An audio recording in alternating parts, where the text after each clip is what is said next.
October 31st is famous for a special reason, because it's a Day of the Dead, named Halloween.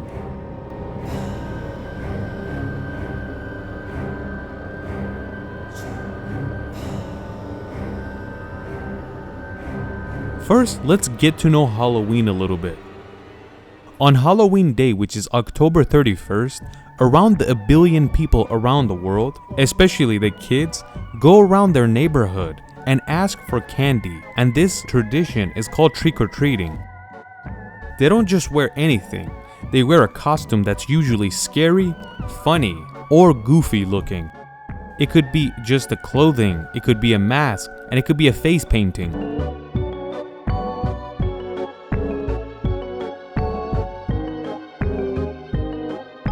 Grown people do the same thing, but they don't go trick-or-treating. They have parties and get-togethers. They try to do a scary mask or a funny one.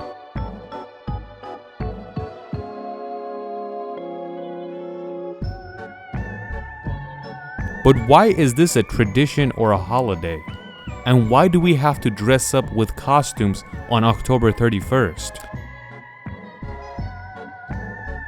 Where does this holiday even come from? It actually goes way back towards the Iron Age, around 3,000 years ago. We have to go to modern day Ireland.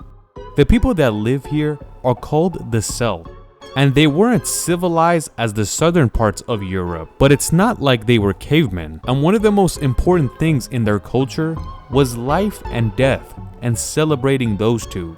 Why did they choose October 31st? They believe that around this time of the year, that's when the world gets dark. And it was actually true, because it's around this time where the world gets darker because you're heading towards the winter and the days get shorter and the nights get longer. But that's only true for the northern hemisphere. In the southern hemisphere, like Australia or South America, this is when it's turning into summer. But the Celts back then didn't even know the earth was round, so who cares about that? The Irish back then, or the Celts, didn't call this day Halloween. They called it Samhain. It basically means summer's end. And you could see the differences between English and the old Irish language, because it's very similar. This day was the Day of the Dead for the Celts. And by celebrating this day, they were basically celebrating with their loved ones that died that year. On this day, they also did a sacrifice. Not like sacrificing a lamb. They would find any animal and set it on fire. And if they didn't find any animals, burning a tree would work the same.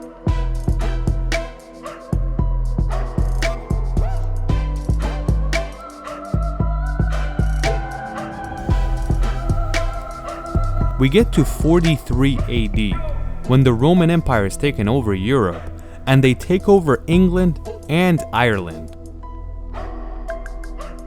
When the Romans get familiar with this culture the Celts are doing, they were very surprised and think it's an evil tradition. So by force, they stop the people of Ireland from doing this and celebrating this day. When you move forward, the Roman Empire turns into Christianity. So this religion also gets its way to England and Ireland. But that was all by the force of the Roman Empire. When the Roman Empire turns to Christianity, the Day of Samhain returns for the Irish once again, but it's modified for Christianity.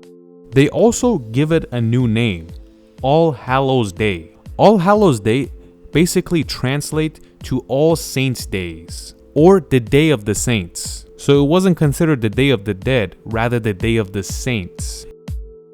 Even though the Irish are doing this and they call it a Christian tradition, the church doesn't approve it, but they don't stop them either. They just let them do their own thing.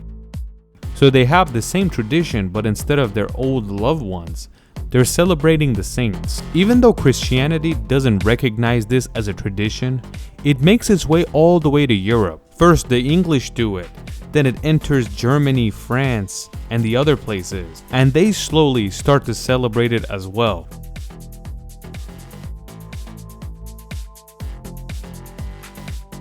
When we get to the 16th century and Henry VIII is the King of England, he wanted to divorce his wife, but since he was a Catholic, he was not allowed to. In Catholicism, you're not allowed to divorce your wife, so the only thing that was in front of him was to change the religion of England. In the year 1530, he changes the official religion of England to Protestant Christian, and now he was able to divorce his wife. The whole story of this shenanigans is on our channel if you would like to see the story, but this video is about Halloween. When the Protestant church gets power in England and they see this ceremony called All Hallows Day, they call this a Catholic tradition and they make it illegal in England. And once again, the Irish couldn't celebrate their old tradition. When the Europeans start moving towards the Americas, especially North America, a lot of British and Irish go towards there. And what is the religion of these people? Protestant Christian. The Irish weren't a fan of making this tradition illegal. So once again, they were free and entered the Americas. They finally were free to express their tradition. So All Hallows Day returned once again. The Irish said, we ran away from the British so we can live free, not live under their hammer. When we get to the 19th century, this old Irish tradition has taken over the US, and every immigrant that has immigrated to the US celebrates it now in the American way, and that goes for the Germans, the French, the Netherlands, and etc. And it slowly turns into an official holiday. It's around the same time they changed the name from All Hallows Day to Halloween, which is just a shorter, simple version of it. Since the US is a capitalist country, they realized that they could make a whole lot of money from this holiday. So in the beginning of the 20th century, some new changes occurred. Candy companies and chocolate factories started to advertise that people should give children candies on this day to celebrate Halloween. And they started advertising that parents and grown people should give kids candies and chocolate on this day. And it slowly turns Halloween into a day where children get a lot of candy. Nowadays, you could see any house that wants to trick or treat because their front porch light is on, and they make it seem like they have candy.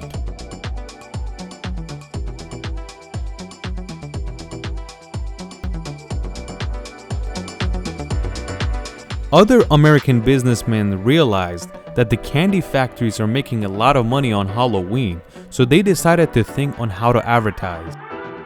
This is when new custom designers and custom makers started making a lot of money because they made scary costumes, funny costumes, and started selling it in stores.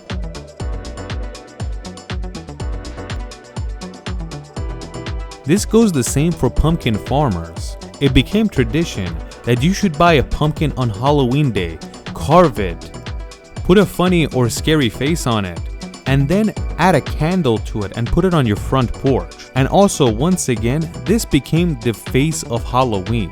And anyone that celebrates this holiday usually has a pumpkin some way or another. And another reason is that all the pumpkins usually sell out by the end of Halloween. By the year 1927, the Americans had invented the television, but it hadn't gone viral because a lot of people couldn't afford it.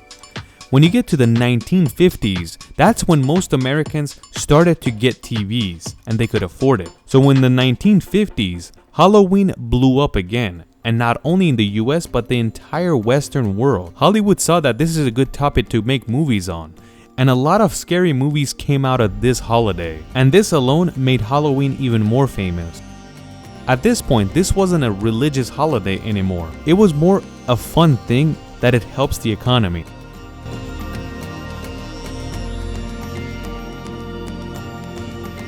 You have to know that during Halloween, Americans spend about $10 billion. And when you put that in perspective for one holiday, that's a lot of money and helps the economy tremendously. Even the IRS is happy. The Protestant church made Halloween illegal, but that's not the case anymore. A capitalistic holiday. People are happy, kids are having fun, and everybody's having a great time.